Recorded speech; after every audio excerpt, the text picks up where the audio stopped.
Voilà, bonjour à tous et merci d'être là avec nous. Pour certains d'entre vous, d'ailleurs, chaque jour, très fidèlement. On veut penser, d'ailleurs, dans ces rendez-vous que l'Église évangélique de Brumat vous propose, dans ces quarts d'heure quotidiens, on veut penser à tous ceux qui sont particulièrement éprouvés actuellement. Donc, une salutation pour tous ceux qui sont dans un lit d'hôpital actuellement, pour tous ceux qui sont malades, pour tous ceux qui passent par l'épreuve, et peut-être pas que la maladie, ce n'est qu'une forme d'épreuve, il y en a bien d'autres. Eh ben, nous vous saluons et nous espérons que ces moments vous font du bien, vous permettent de vous rapprocher de Dieu, vous permettent de lever les yeux vers celui qui est au-dessus euh, de nos problèmes, qui est au-dessus de nos épreuves, vers celui qui est la clé pour notre vie. Bienvenue dans ce quart d'heure quotidien, un rendez-vous déclaré d'utilité publique pour notre vie spirituelle. Merci infiniment. Merci aux Brumatois, aux Alsaciens fidèles et à ceux qui venaient d'au-delà. Et Internet nous offre cette possibilité de nous connecter ensemble. Vous êtes vraiment les bienvenus. Aujourd'hui encore, nous allons prendre un temps ensemble, un temps pour méditer autour d'un texte de la parole qui sera lu et vous pourrez le lire ensemble. Et pour ceux qui ne connaissaient pas bien la Bible ou vous découvrez un peu ces textes de la Bible, profitez de ces moments pour vous familiariser avec ce que la Bible propose, avec les textes qu'elle offre, et pour découvrir aussi, pour découvrir ce qu'est la foi chrétienne. Pour certains d'entre vous, on se réjouit. J'espère que c'est une découverte joyeuse que vous pouvez faire à travers ces temps-là. Donc aujourd'hui, nous serons encore une petite équipe en ligne, séparés physiquement les uns des autres, mais unis en ligne pour vous proposer ce temps. Nous aurons, vous l'avez entendu lundi déjà, Jean-Benoît Le Marinier, qui est un évangéliste. Alors, par évangéliste, je ne parle pas du mot qui est galvaudé dans les médias, mais je parle d'évangéliste dans le sens que la Bible donne à ce terme. Et un évangéliste, alors la définition prendrait peut-être beaucoup de temps, mais un évangéliste, on pourrait résumer en disant quelqu'un à qui Dieu donne une capacité, un cœur et un don pour partager l'évangile à des personnes qui ne le connaissent pas. Il n'y a pas que ça d'un évangéliste, mais c'est une des particularités. Et Jean-Benoît Le Marinier, qui va être avec nous dans quelques minutes, et que vous avez pu écouter lundi déjà, sera avec nous aussi pour partager son cœur et commenter le texte biblique qui va être lu. Mais avant d'aller plus loin, je vais laisser la place à Stéphane et Alice qui vont chanter et les paroles s'afficheront sur l'écran et vous pouvez, depuis votre canapé, devant votre smartphone, devant votre ordinateur, chanter avec nous. Alors Stéphane, t'es là, je te laisse la place. Je suis là, Sébastien. Bonjour tout le monde. Pour le chant d'aujourd'hui, on nous a mis au défi de le faire a cappella et on s'est donné le défi de le faire a cappella. Et on a repensé à un chant que Roméo nous a demandé depuis bientôt 10 ans, depuis qu'on est arrivé dans l'église. C'est le chant Jésus, ce beau nom. Jésus, Jésus, Jésus, ce beau nom qui soutient et soulage, Maître, Sauveur, Jésus, c'est le soleil après l'orage. Jésus, Jésus, oh Jésus, nom qui vit à travers les âges. Roi et royaume disparaîtront, rien ne peut effacer ce nom. Jésus, Jésus, Jésus, ce beau nom qui soutient et soulage, Maître, Sauveur, Jésus, c'est le soleil après l'orage. Jésus,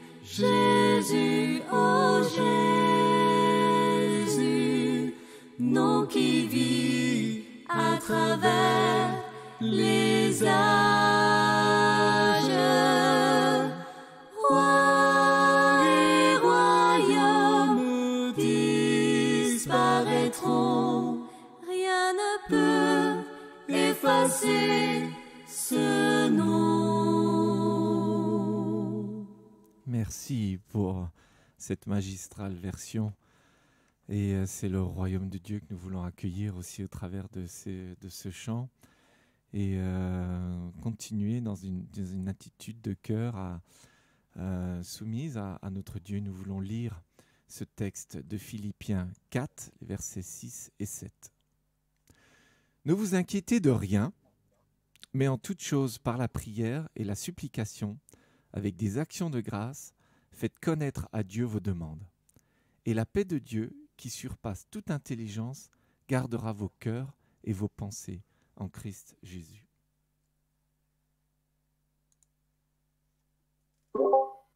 Bonjour à tous. Je suis heureux de reprendre la parole, qu'on me redonne la parole, pour rebondir un petit peu et essayer de méditer sur ces belles paroles de Philippiens, cette belle lettre de Paul, l'épître de la joie, qui contient tellement de densité théologique et tirait vraiment énormément de choses. Et on va commencer juste par le début. Ne vous inquiétez de rien. Ne vous inquiétez de rien. Pas évident, les amis, hein, je vous l'avoue, je le confesse. Parce que même si on sort du contexte actuel avec toute l'anxiété que peut générer ce sale virus qu'est le Covid-19, en temps de paix, si je puis me permettre cette expression, je crois qu'on est naturellement porté à l'anxiété et à l'appréhension de l'avenir et des circonstances. Je crois que c'est assez normal.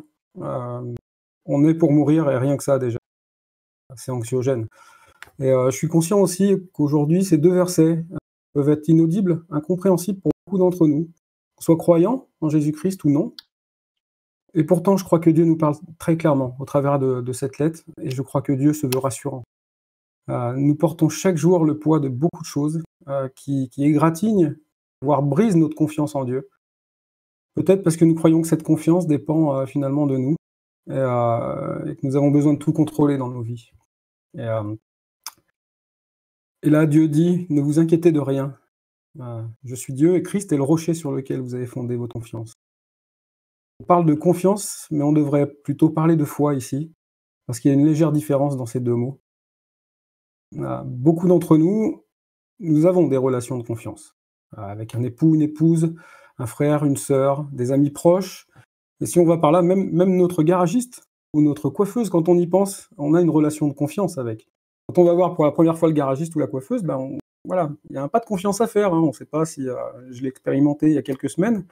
Un garagiste que je ne connaissais pas, suite à un dépannage. Quand j'ai posé la voiture et que je suis reparti, je me suis dit, comment va être la facture? Est-ce que je vais me prendre un bon coup sur la tête ou pas?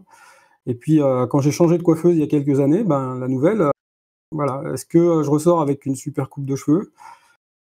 Ou est-ce que je porte un bonnet pendant 3 mois, hein? On a ces pas de confiance à faire régulièrement. Et notre vie entière est soumise à ces petits moments de doute et d'anxiété, plus ou moins forts, plus ou moins dangereux, selon où on est. Mon épouse est infirmière, et j'ai une majorité d'amis qui travaillent à l'hôpital, dans la police, dans l'armée. Et personnellement, je suis un anxieux pathologique. Juste pour partager avec vous ma propre difficulté à lâcher prise et à me dire régulièrement ok Seigneur, j'aime pas trop ce qui se passe en ce moment, ce qui se profile dans ma vie, ça m'empêche de dormir la nuit, ça pourrit mes journées, ça me rend pénible pour les autres, et je te demande pardon, parce que je devrais juste te regarder et ramener mes pensées auprès de toi, te dire combien je suis reconnaissant que tu m'aies donné la vie que j'ai, combien je te remercie de m'avoir comblé avec mon épouse Bénédicte, mes enfants, mes amis et toutes les personnes qui m'aiment. Mais surtout que j'ai cette assurance solide que tu es souverain et au contrôle de tout ça. Et que je ne dois pas m'inquiéter. Et c'est là qu'intervient la notion de foi, les amis, bien plus forte que la confiance, parce que la confiance, toute humaine, peut être brisée et irréparable. Combien d'entre nous ont été déçus par des proches, voire très proches, qui ont bafoué la confiance que nous avions placée en eux, Et je pense que personne sur cette terre n'a été épargné par ça. Mais la foi, c'est bien plus que la confiance, c'est bien plus puissant, bien plus solide. Et quand elle est fondée sur la parole de Dieu et sur Dieu, elle est d'une solidité éternelle. Je vous propose que ce soit là un sujet de méditation. La foi dont parle Paul dans le texte va plus loin que les circonstances immédiates de nos vies. Plus nous connaissons Dieu, et plus la paix de notre cœur et notre esprit est stable. Comme ce qu'on appelle le calme des vieilles troupes dans le jargon militaire. Je suis désolé, je fais allusion à la militaire à 15 ans de ma vie, et mes références forcément viennent là-dessus. Et ce calme des vieilles troupes dans le jargon militaire, c'est quand vous êtes dans une tranchée ou un lieu de combat. Vous avez les jeunes soldats qui tremblent et se rongent les ongles, tandis que les vétérans font la sieste sous le bruit des explosions. Et c'est assez impressionnant à voir. Seul un militaire qui a connu le terrain à un bon moment peut se comporter comme ça. Et l'Épître aux Hébreux dit par exemple, chapitre 11 et verset 1, « La foi, c'est l'assurance des choses qu'on espère, la démonstration de celles qu'on ne voit. » La foi telle qu'elle est décrite aussi dans l'encyclopédie théologique systématique de Grudem, et pardon pour les gros mots que je viens de prononcer, elle est décrite dans les mêmes dimensions que ce verset, et dans les mêmes dimensions que peuvent l'appréhender, bien que ce soit très très limité comme analogie, les vieux soldats, les vétérans. Et je vous propose de méditer sur ces trois dimensions. Ma foi dépend de ma connaissance de Dieu et de l'Évangile. Ça, c'est la première dimension. Quand je connais l'histoire biblique et que je sais que je suis fautif et condamné devant Dieu, quand je sais que je l'ai demandé pardon sincèrement, quand je sais que sur la croix sont aussi clouées mes fautes, et une fois pour toutes, que je sais que Jésus est mort sacrifié pour moi, ressuscité parce qu'il est Dieu et qu'il a vaincu la mort, et que je sais qu'un jour il reviendra pour rétablir la justice et nous débarrasser de tout ce qui est aujourd'hui source d'anxiété et de malheur, alors c'est un premier pas. C'est un premier élément de la foi. Quand ces vérités sont fait miennes, j'ai déjà mis un pied dans la foi. Et ça, c'est une connaissance. La connaissance ne suffit pas, cependant. C'est l'approbation de cette connaissance qui est nécessaire. On doit adhérer, accepter l'ensemble du plan de Dieu en toute connaissance pour nous approprier ces vérités qui sont le fondement de notre foi, de notre confiance aveugle en Dieu. Et pour finir, et c'est peut-être le plus compliqué lorsqu'on est humain, c'est notre confiance personnelle. On peut croire à tout ça, on peut adhérer au plan de Dieu, mais on doit investir en faisant une confiance personnelle en Jésus-Christ. Sans cette confiance en Jésus-Christ, sans cette relation de prière qu'on peut avoir avec lui, dont parlent les versets qu'on a vus, il est compliqué d'avoir la paix qu'offre l'assurance du salut en Christ. Et je reste persuadé que malgré des d'anxiété personnellement, qui apparaissent au gré des circonstances de ma vie, que Dieu est toujours là, près de moi, qu'il veille, qu'il m'écoute, et que ce qu'il prévoit pour moi est bien plus grand, bien plus important que ce que je peux vivre pour l'instant. Et je prie de tout mon cœur que chacun puisse méditer à ce sujet et vivre la paix que Dieu promet, y compris dans cette période compliquée et d'épreuves plus ou moins fortes pour nous tous, mais que chacun puisse vraiment venir à Dieu, poser ce qu'il y a à poser et voir plus loin que les circonstances de la vie. C'est ce que je prie pour vous, les amis. Merci Jean-Benoît, merci beaucoup. Alors même si on n'est pas tous anxieux, je veux dire en gros, au bout de quelques jours, on finit par le devenir. Donc j'ai choisi ce temps de prière, cette prière qu'on va lire ensemble autour de quelque chose qu'on a du mal à lâcher, c'est nos pensées, notre corps, en fait nos vies qui ne nous appartiennent pas puisqu'elles sont à Christ. Je vous propose cette lecture ensemble, cette prière. Grâce soit rendue à notre Seigneur Jésus-Christ. Il est vivant, aujourd'hui, hier et à jamais. Qu'il nous soit donné, selon son modèle parfait, d'offrir nos vies, nos corps en sacrifice. Non comme le font ceux qui croient qu'en s'infligeant par eux-mêmes des souffrances corporelles, des épreuves en tout genre, ils obtiendront une grâce particulière, mais bien plutôt comme des serviteurs, humbles et conscients de leur faiblesse et de leur totale appartenance à Dieu. Nos vies sont à toi, Seigneur. Que ta parfaite volonté et ton inconditionnel amour en dispose selon tes plans et ta bonne grâce. Le siècle présent nous propose 1000 alternatives. Aucune n'offre de secours ni de salut. Toi seul est véritable, toi seul est juste. À toi seul soit le règne, la puissance et la gloire. Amen. Amen. Et j'espère que chez vous, devant votre écran, vous avez pu vous approprier et prononcer vous-même cette prière. Vous pouvez regarder de nouveau ces quarts d'heure quotidiens, en particulier quand l'un vous a particulièrement interpellé, c'est peut-être le cas aujourd'hui. Alors n'hésitez pas, nous laissons tout ce contenu évidemment disponible sur notre chaîne YouTube, la chaîne de l'Église évangélique de Brumat. Vous pouvez également nous retrouver sur notre site ebrumat.fr, sur notre page Facebook. Et je veux remercier mon ami Jean-Benoît d'avoir été avec nous aujourd'hui, d'avoir donné ce beau commentaire de ce texte et de nous avoir partagé ces trois dimensions sur lesquelles réfléchir pour notre relation avec Dieu et particulièrement pour des temps compliqués, des temps d'anxiété. Nous prions pour vous aussi, parce que nous croyons que le Seigneur a de belles choses pour chacun d'entre nous, quel que soit le contexte que nous traversons.